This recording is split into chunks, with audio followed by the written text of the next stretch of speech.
So we're continuing on the short trade.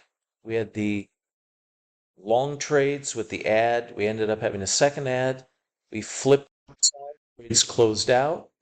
We had an initial flip trade short, one ad, two ads, and I would think one more push or a little bit push lower, we might hit our daily objective for the day. We did lose some money on the first trade. So we have to overcome that plus get to 810 positive for this trade to blip out and be done. Otherwise, we'll basically be continuing to take trades on the day till we get either to our profit objective, we either get to our daily drawdown, or we get to end of day where the trades will close out wherever we set them to close out, or at any time, your end of day, and you don't want to sit in the system running automated anymore. Just flatten your positions, make sure you turn off your automated system with the button, and shut down your feed and call it a day, and wait for the next day for your next trade window period. So the main thing is I'm trying to show you that if you can get dialed in a bit and use some optimized settings, you can go in and attack ES. We got guys trading ES, gold, oil. Heck, we even got guys trading currency futures, trading Bitcoin futures and other things on the NT8 platform, and trading all kinds of instruments on CTrader and MT4, MT5. So you got to remember now, a lot of these brokers are people to trade stock listings as CFDs on CTrader, MT4, MT5. So there's a lot of possibilities available to trade on these, on the FX side. Okay, so we're sitting here standing by. We're in a short trade that is in the money so far. So even if it blips out, we'll make some money on this trade if we flip the long side. And we're in day number 4. We're trying to get to our daily objective to see if we can wrap that up for today. Then we'll get into day 5. So, a typical trading week is 5 days long, and we'll see what kind of average closed out trade P&L we can get for a sequential period of 5 trading days in a row. So standing by and watching the market here and seeing what it gives us for our day number. A few winners. One ad is a loser, so that trade made a little bit of money.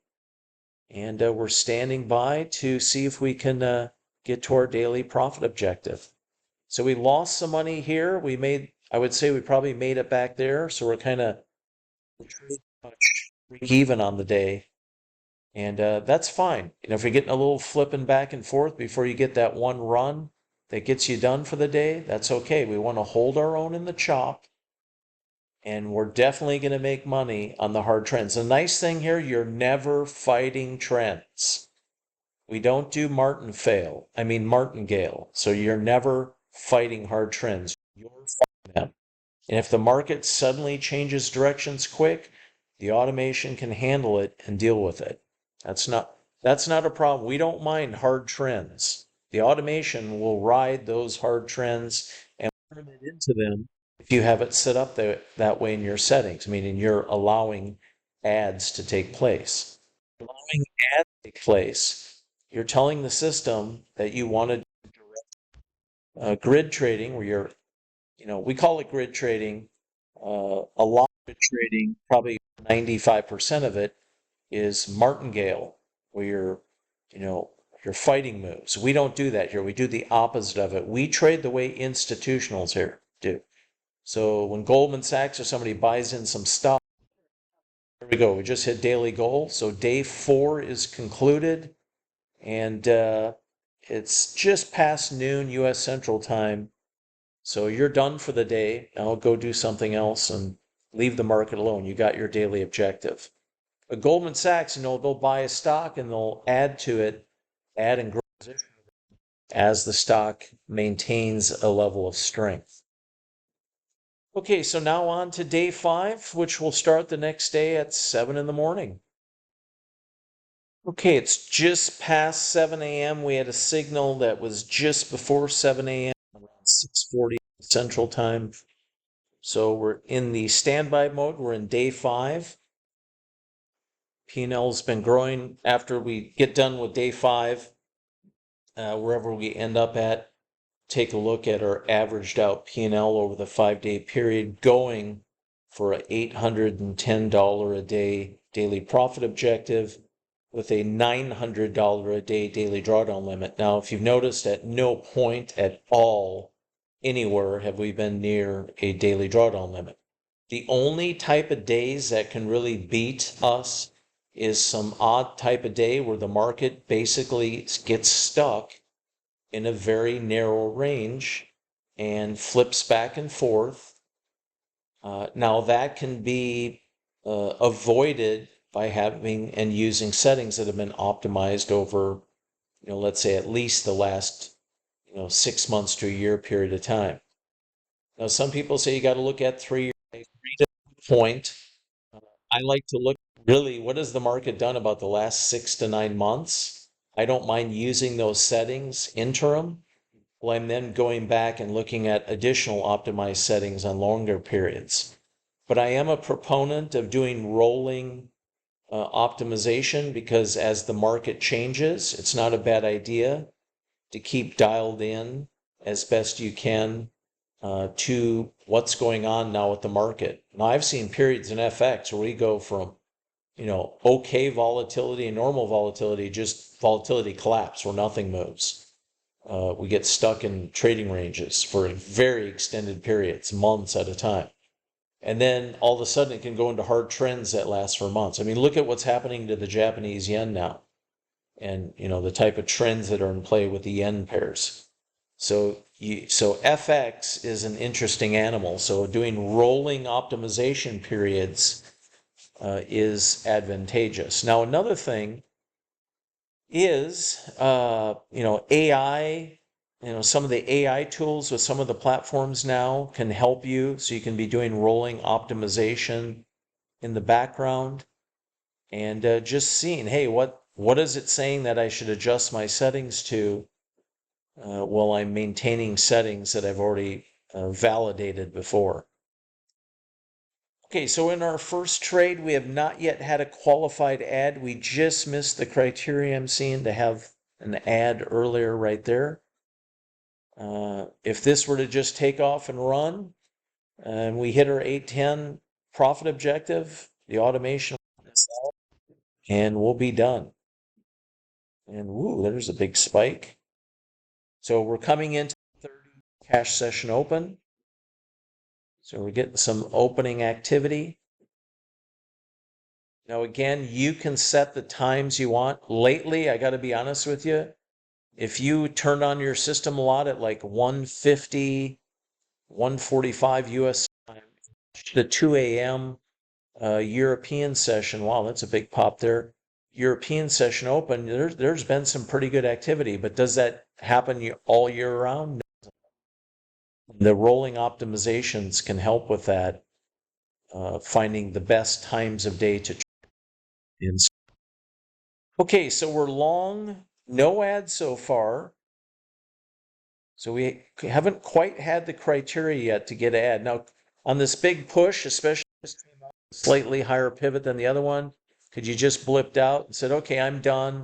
I'm going 5 days when I'm near my profit objective. In the end, you get to do what you want. The good thing is, whatever algorithmic criteria in the automation is following the set of rules per the system rules, and then on top of that, this and the framework of profit, target, and limit confinements or structure that you put in place with the settings. So the system is, has very unique math in the indicator. We have two-dimensional smoothing.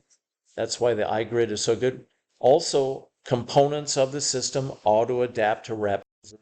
A lot of systems don't have that, and that's why they have difficulties adjusting to when the market changes. Well, if we would have had an ad in here, we would have been done a long time ago.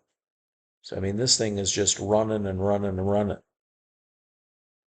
So anyhow, we're in the trade here, and it's getting deeper and deeper in the money. So the realized has not quite hit. We've gotten close. I just started watching that, see where the realized was. We haven't quite yet achieved a ad.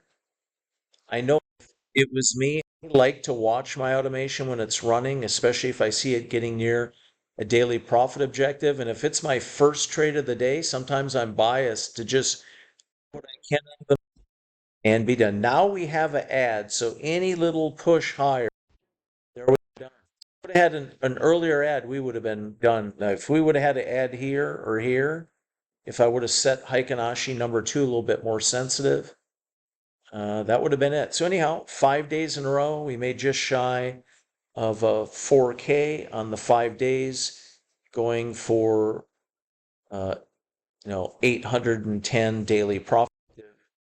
So anyhow, let's take a look and see where we're at. Now, one of the days I noticed that the trade, I think 2 or something like that, the trade closed outside of the session hours. So right now, wherever it closes out at, once you go past the session, you could potentially have more profit when it closes out than the 810 because it's crossed the end of the session period. We might adjust that so, the 810 will carry through during the US session period and even at any moment. So instead of just once you're past US session, if the trade concludes with a flip, you're done. Or if the trade hits the session plus so many seconds, then you're done. And whatever P&L you have at that moment, that's what you have. So we may adjust that, but I like that, leaving that a little open for after the US cash session completes. So you can terminate that, whatever last trade you're in, on a time period that you set in the settings, whether it's seconds or past the end of the 3 p.m. US cash session period, where futures still trades for another hour past that period. Okay, let me do some quick math here on 3941 divided by 5, and let's see where we're at.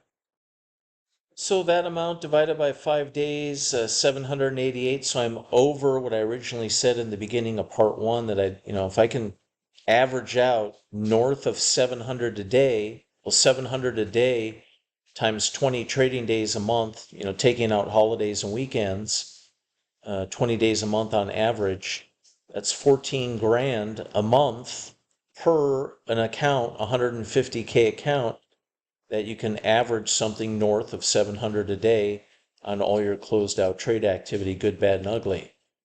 So then if I take that 14,000 a month times 12 months, it's 168,000 a year.